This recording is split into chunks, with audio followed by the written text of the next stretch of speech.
What's up, party people? We are back yet again with another short story from O'Connor and a small stack of books. So the first book on the list is by Jane Austen, and that's Mansfield Park. Now, Jane Austen, born 1775, I believe.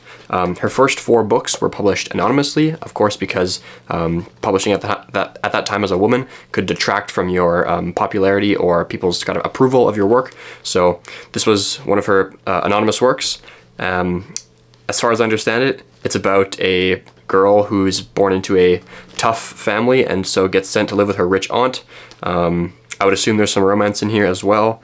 And yeah, it kind of explores issues of social class and gender, things like that. Pretty standard fare for Austen. Now, we have another female author today who also wrote classics, and she was born about 100 and some years after Austen, and that is Virginia Woolf. So, Virginia Woolf, I have Miss Dalloway. Now, this one, what is it about? Yes, it's about a girl who runs a party.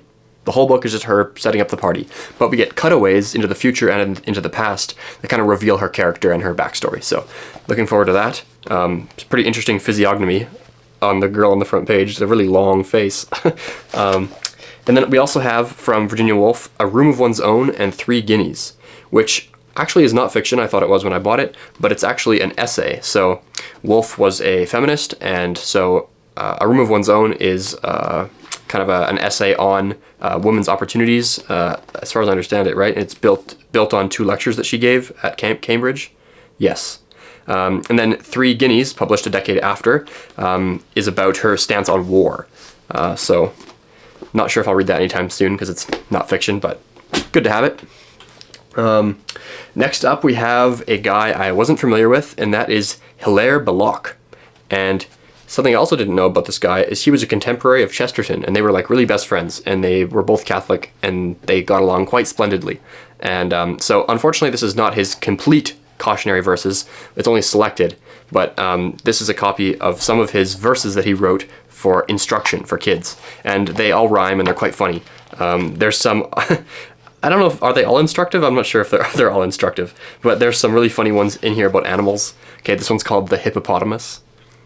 I shoot the hippopotamus with bullets made of platinum, because if I use leaden ones, his hide is sure to flatten him.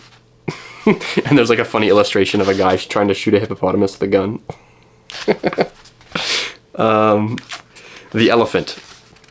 When people call this beast to mind, they marvel more and more at such a little tail behind, so large a trunk before. And there's a picture of elephant's butt.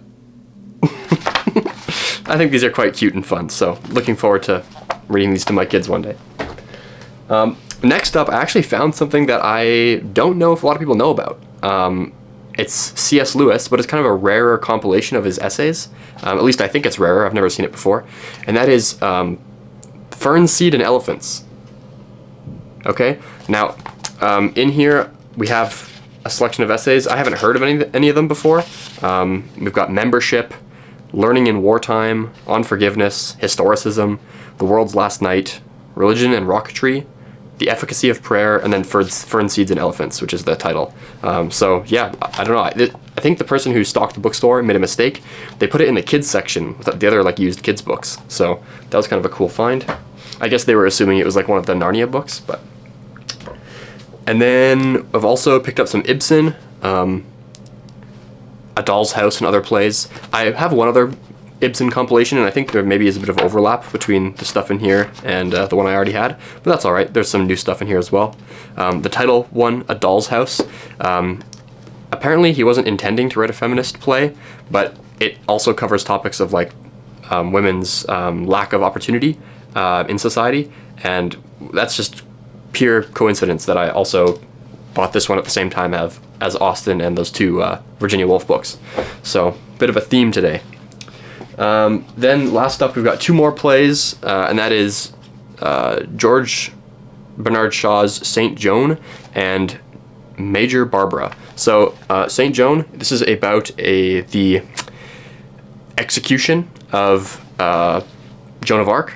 Now, I didn't really know the story of Joan of Arc, and I still don't really. I just looked it up quickly. Apparently, she was born into like a peasant family, and then started having these like visions, I guess, and was like basically just totally went against gender norms. This is in like the 15th century, and she like led the French army to like protect the country. And then she was eventually burned at the stake at age 19, which is super young. And the church charged her with acting according to demonic visions, wearing men's clothing, and like a few other things. And in this play, George Shaw is kind of arguing that the church did what they thought was right and they weren't like executing her because she was like some sort of vigilante. They were executing her because they actually thought that she did something like demonic, which I'm not a historian. You can debate that if you want, but that's Shaw's perspective, and that's what the play is written about. And so it's called A Tragedy with No Villains, which is interesting. And then the last one is Major Barbara, which is about poverty and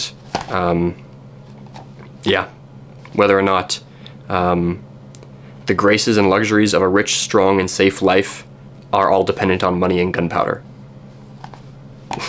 Not sure I'll read that one anytime soon, but yeah, good to have some Bernard Shaw. Other than that, oh right, our short story. So this week, I read A Circle of Fire? No, A Circle in the Fire. Yes, A Circle in the Fire. So basically, the way it goes is, you've got this lady who's kind of prim and proper and like overbearing and controlling. I think she's widowed. She has a kid that's 12, this girl, but her husband's nowhere to be seen. She has some, not slaves, but like low-paid workers on her property. She has like a nice estate far from town. It's got like a nice house on it with like a cow and horses and like kind of just a sort of upper class, middle rich person estate. Then one day, these 3 kids just get dropped off at her estate, and she's like, "Who are you? Like, what are you doing here?" They arrive just with the clothes on their backs and a single suitcase, and they're like, "Well, our dad came here once, and he said it was awesome, and he's dead now, and we live in a development with our widowed mother, and the development is like very boring, so we came here to stay." And they don't really tell her how long, and she, of course, is very prim and proper and kind of, like I said before, like just kind of controlling and neurotic. And she's like, obviously, totally put off by this prospect of like 3 boys staying at her place, because she has 1 kid and it's a girl who just stays inside all day and reads. So she's totally like unfamiliar with like this rambunctious boy nature. So she's like, "Well, don't do anything crazy, like just like, here, I'll feed you sandwiches," and then like she's hoping that they'll leave tomorrow. But they don't leave tomorrow. They do get into lots of trouble. They go ride the horses even though she told them not to. They kind of bathe in the cow trough. They let the bull out of the pen. They are getting into all sorts of trouble, right? And she is just kind of like super nervous all the time. And one of the things that's established right at the beginning is that she's super nervous about a fire on the property. Of course, fires are scary, very destructive. It's a valid thing to be afraid of, but she is kind of afraid past the point of it being valid. Like, she's just like neurotic about it. And so at the end of the story, they're not leaving. She tries to like threaten them and tell them all sorts of things to go away, and they just don't. Eventually she's like, "I'm gonna call the sheriff," and they're like, "Okay," and they like disappear. And then she doesn't hear or see for them for a few days, and she's like, "Okay, well, they left," and they're just hiding in the woods, like right next to the house. And like they brought some food in their suitcase. They're kind of just surviving off that. And then the girl, the 12-year-old girl, who the mother who owns the property thinks the boys are gone, so she's allowed out of the house again, and she kind of just puts on like a hat that's too small for her and gets like 2 fake guns and is like walking through the forest, like, and she's like pretending like, "I'm gonna beat you boys up," even though she thinks they're gone. And then she hears laughter and she comes up into this clearing, and the boys are, you know, messing around, bathing in the horse trough, running circles in the field, and just kind of goofing around. And then she overhears their conversation, and they're kind of reflecting on their interactions with the owner lady, and they're like, she's like so annoying and prim and proper, and she thinks she just owns the place, and that she just wants to keep an eye on everybody, and is not, basically it's made clear that she is not comfortable with like this like rambunctious like male presence on the property. And then they get this terrible idea in their heads, and these boys again are like 13, 14, they're not very smart, to light the place on fire, because then that'll really get to her head. And so they gather up all their matches and they light the bush on fire, and it starts spreading, right? Because the forest is dry, and they're hooting and hollering, and they're having a grand time of it. And of course, the owner lady sees from her window the smoke, and she just freaks out.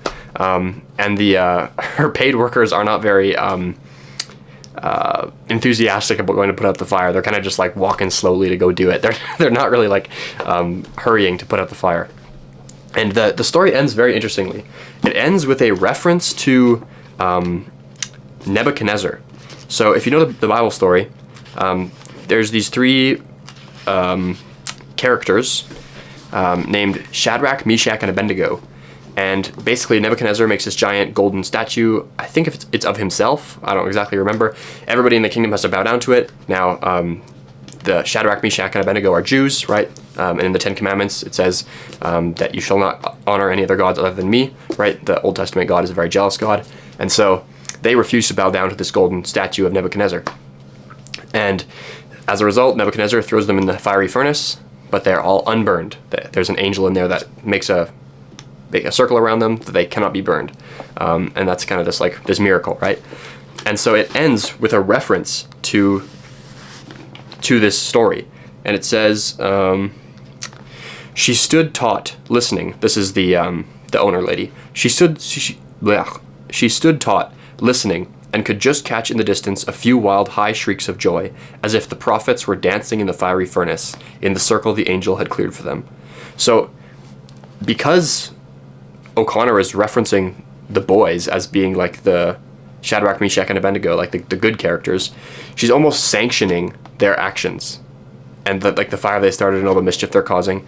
And my best guess as to the symbolism in that is that these boys are acting as like a positive force to sort of bring in this rambunctious male nature to sort of tear down the oppressive sort of prim and proper structure and kind of police state, I guess. And that's a bad way of putting it, but like this overly strict atmosphere that the owner has created on their property, and kind of just like letting it grow wild and be free again. Now we're not told what happens if the fire gets put out or if it wrecks the property. We're not sure, but yeah, just kind of, it was an interesting story. I liked it. It wasn't my favorite one, but it was good. So yeah, O'Connor is always really great. So yeah, nothing else to say about that. Thanks for tuning in. Hopefully we got lots more exciting videos to come.